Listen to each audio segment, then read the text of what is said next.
വൈദികൻ തന്തിരു കൈകളിൽ ഏന്തുന്ന പാവന പാത്രം പോൽ, വൈദികൻ തന്തിരു കൈകളിൽ ഏന്തുന്ന പാവന പാത്രം പോൽ, നിർമ്മലമല്ലേലും ജീവിതം അർച്ചനയായിന്നു മാറ്റണേ.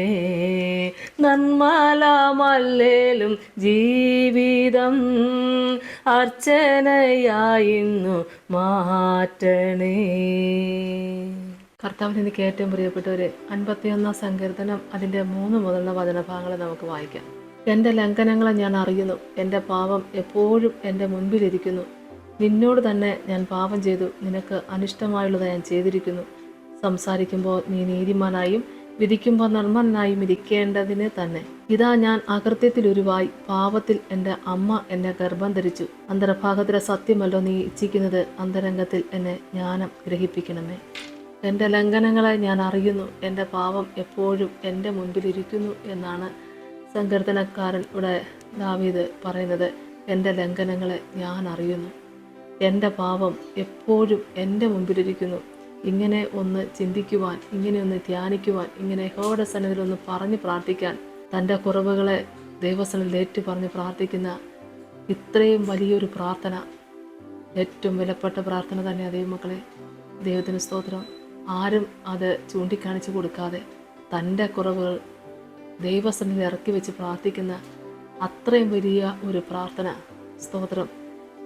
അത് 4-ാം വാക്യം പറയുന്നത്, നിന്നോട് തന്നെ ഞാൻ പാപം ചെയ്തു, നിനക്ക് അനിഷ്ടമായത് ഞാൻ ചെയ്തിരിക്കുന്നു.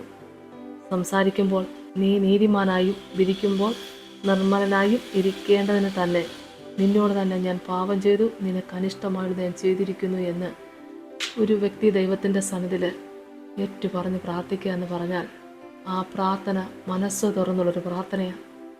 പാപമില്ലാത്തവനായി പിറന്നവൻ, പാപികളെ തേടി വന്ന കർത്താവ്, നമ്മളെ ചേർത്ത് നിർത്തി എനിക്ക് നിന്നെ വേണമെന്ന് പറഞ്ഞ കർത്താവ്, ദൈവരാജ്യത്തിലെ 1-ാം സ്ഥാനത്തെത്തിക്കുന്ന ദൈവം, നമ്മുടെ കുറവുകൾ നമ്മളോട് ക്ഷമിച്ച് ഏറ്റുപറഞ്ഞ് അനുദപിച്ച് പ്രാർത്ഥിക്കുമ്പോൾ തന്നെ പാപമോചനം തരുന്ന നല്ല കർത്താവ്, ആ തമ്പുരാൻ്റെ സന്നിധിയിലാണ് ഇവിടെ ദാവീദ് രാജാവ് പറയുന്നത്, നിന്നോട് തന്നെ ഞാൻ പാപം ചെയ്തു, നിനക്ക് അനിഷ്ടമായുള്ളത് ഞാൻ ചെയ്തിരിക്കുന്നു.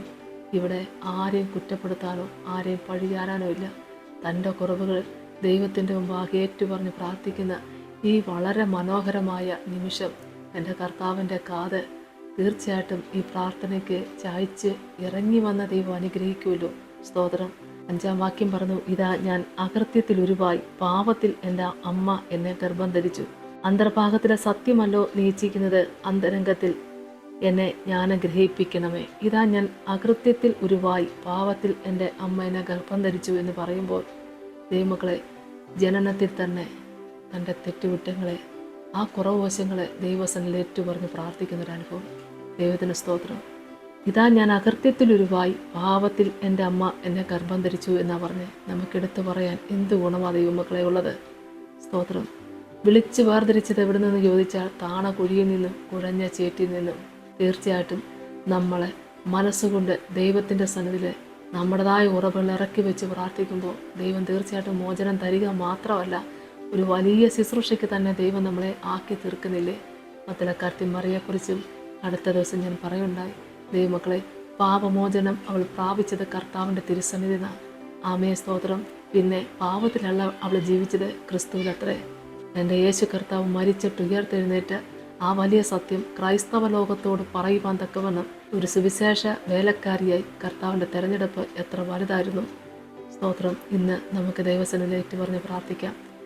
നമ്മുടെ കുറവുവശങ്ങളെ അറിഞ്ഞും അറിയാതെയും വന്നു ഭവിച്ച എല്ലാ തെറ്റുകുറ്റങ്ങളും കർത്താവിനോട് ഏറ്റുപറഞ്ഞ് പ്രാർത്ഥിക്കുമ്പോൾ നമ്മൾ പാപത്തിലല്ല ദൈവമക്കളെ ജീവിക്കുന്ന, ക്രിസ്തുവിലത്ര നമ്മൾ ജീവിക്കുന്നത്. ദൈവത്തിന് സ്തോത്രം. ഹല്ലേലൂയ. സാക്ഷിയെ തീരം കർത്താവ് നമ്മളെ ഒരുക്കട്ടെ. നമുക്ക് പ്രാർത്ഥിക്കാം.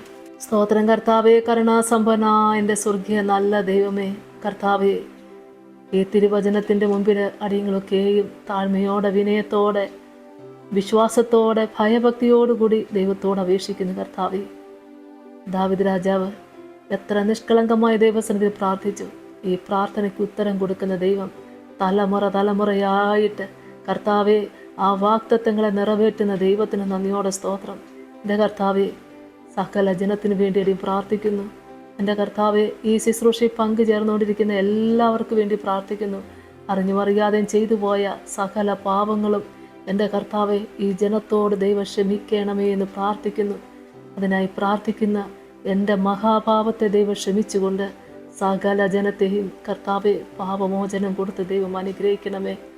എൻ്റെ കർത്താവിൻ്റെ വരവിൻ്റെ നാളിൽ ആ ബുദ്ധിയുള്ള 5 കന്യകന്മാരെ പോലെ വിളക്കിൽ എണ്ണയും ഒഴിച്ച് കാത്തിരിക്കുന്ന മണവാട്ടികളായി തീർന്നുകൊണ്ട് കർത്താവിന് വേണ്ടി ജീവിപ്പാൻ ഇടയാക്കണമേ എന്ന് പ്രാർത്ഥിക്കുന്ന കർത്താവെ, എല്ലാവരും ദൈവം അനുഗ്രഹിക്കണമേ.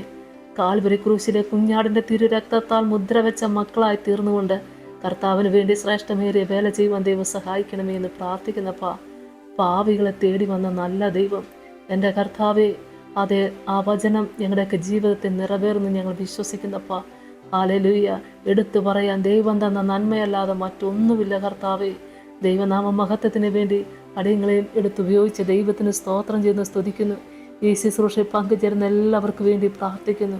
എല്ലാവരെയും ദൈവം അനുഗ്രഹിക്കണമേ. എല്ലാവരെയും ദൈവം അനുഗ്രഹിക്കണമേ. മനസ്സ് തുറന്ന് കർത്താവിൻ്റെ സന്നിധി പ്രാർത്ഥിക്കുന്ന എല്ലാവരും ആത്മാവി ബലം പ്രാപിച്ചുകൊണ്ട് സർവശക്തനായ ദൈവമായ കർത്താവിൻ്റെ സന്നിധിയിൽ നിലനിൽക്കുന്ന സാക്ഷികളായി തീരുവാൻ കർത്താവ് സഹായിക്കണമേ. പിതാവിൻ്റെയും പുത്രൻ്റെയും പരിശുദ്ധാത്മാവിൻ്റെ നാമത്തിൽ അപേക്ഷിക്കുന്നപ്പാ, കൃപയോടെ കേൾക്കുമാറാകണമേ. ആമേൻ. ഹല്ലേലൂയ. യേശുവേ സ്തോത്രം.